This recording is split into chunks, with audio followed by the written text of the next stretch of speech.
Hi everybody, Robert Spina here, and I wanted to talk to you today about my book, 1 Second Can Change Your Life. There it is. This is the first book that I published with Ex Libris. I wanted to talk to you today about this book. And this book is, it's a tragedy. We've all seen love stories and read books that are love stories and this and that, and you've got these two people that have fallen into love, and a tragic event brings them together, which has them fall in love, or these two people are in love and tragedy happens and they're swept away into this great adventure or something like that. Well, with this book, I wanted to take the love story concept and kind of switch it all around, kind of turn it on its head. In the case of this book, there is a great love between these two people, Mary Jers and Jacob Jers, who've been married for 20 years, and a terrible tragedy strikes them. And the book ultimately is a tragedy. The whole book is pretty much a tragedy, but the tragedy is not the focal point of the book. It is a big part of the book, but through this book I wanted to tell the great love story which brought these two people together. And Mary and Jacob Jers are, I think, very relatable people. No matter who you are, where you are, if you read this story, you'll say to yourself, you know what, this is the two people that live in the house next to me. There's people all across the country, all across the world, that are just like these two people, who are just living their lives day to day like everybody else, going to work, doing what they do, and this terrible tragedy strikes them.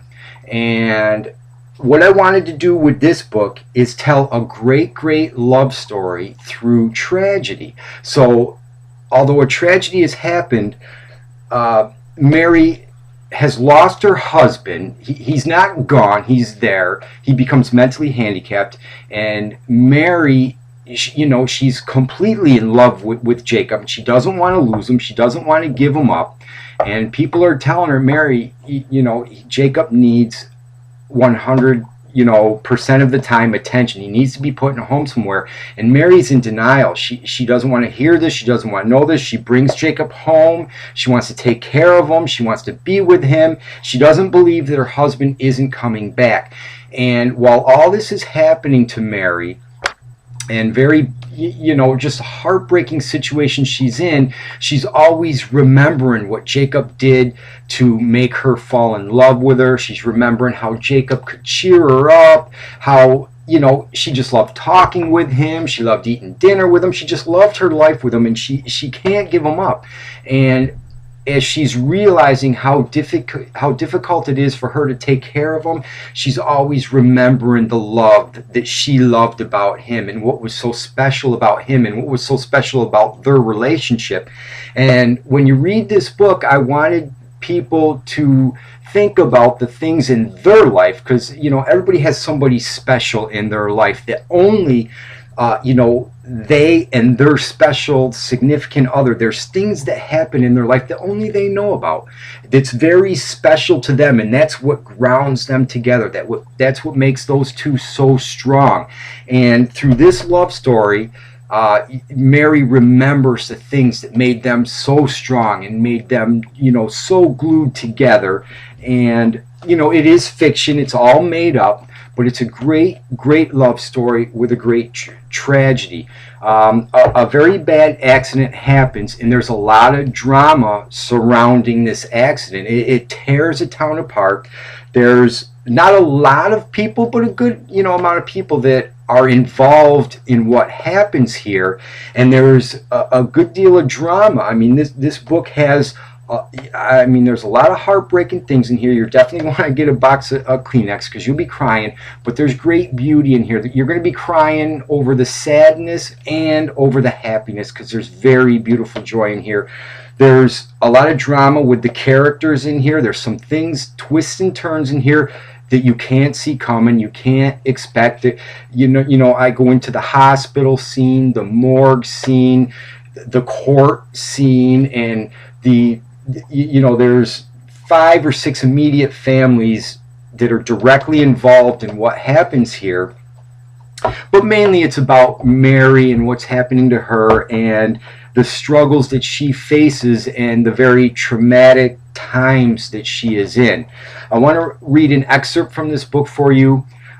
This is a part where Mary's, she's falling apart, she's crumbling, she's in her home, and her parents come to see her, and her mother is there, and she's got Mary's head on her shoulder. She's trying to calm her down and relax her, and Mary's just crying uncontrollably, and her father steps in and says, it's time for Daddy to give my little girl the kick in the ass that she needs.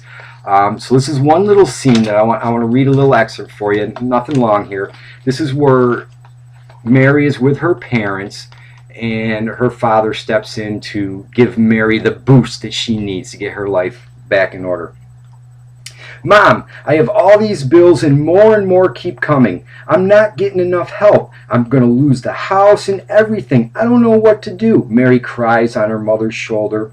Mary! Bob walks over to the couch in front of Mary. Stand up, says Bob in a stern voice. Daddy, Mary says in a whimpering voice. Bob reaches down and grabs Mary's arms with his hands and picks her up, standing her in front of him. Bob, be gentle with her. Now, Jen, give me a minute with my little girl. When your mother's comfort is not enough to get you motivated, then it's my job to step in and give you the tough love and the kick in the ass that you need. You are Mary Isabella Stratton Jers, and nobody knows you better than I do. You are my little girl, and you always will be. I remember when you started dating Jacob, you were running around our house, skipping and jumping and hugging your mother and I. Hell, you were hugging the chairs, all your stuffed animals, and you had this smile that never left your face. It only grew bigger and bigger. It was always, Jacob's gonna do this, Jacob's gonna take me here, Jacob's got a surprise for me.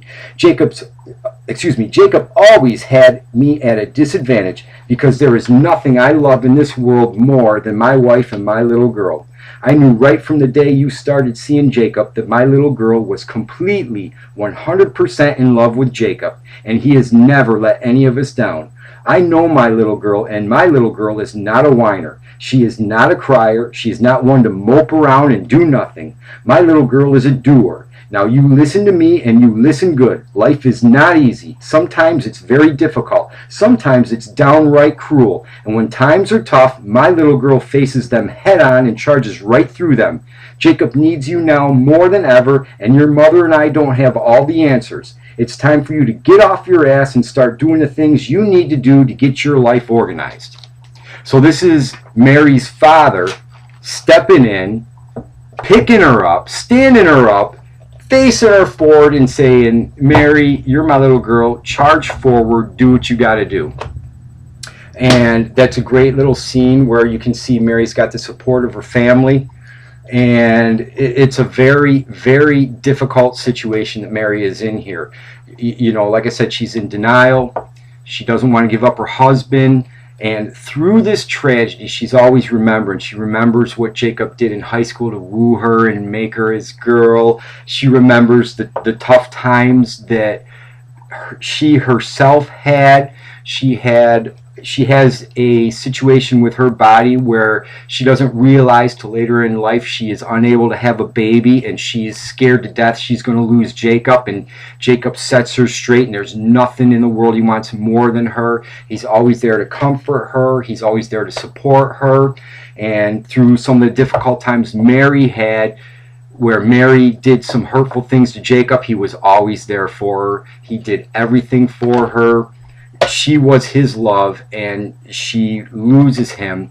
And everybody that I've talked to that's read this book has said, Rob, what a great book. I enjoyed this book very much. People do say they don't like the ending. The ending is very, it's very heartbreaking. It's very sad.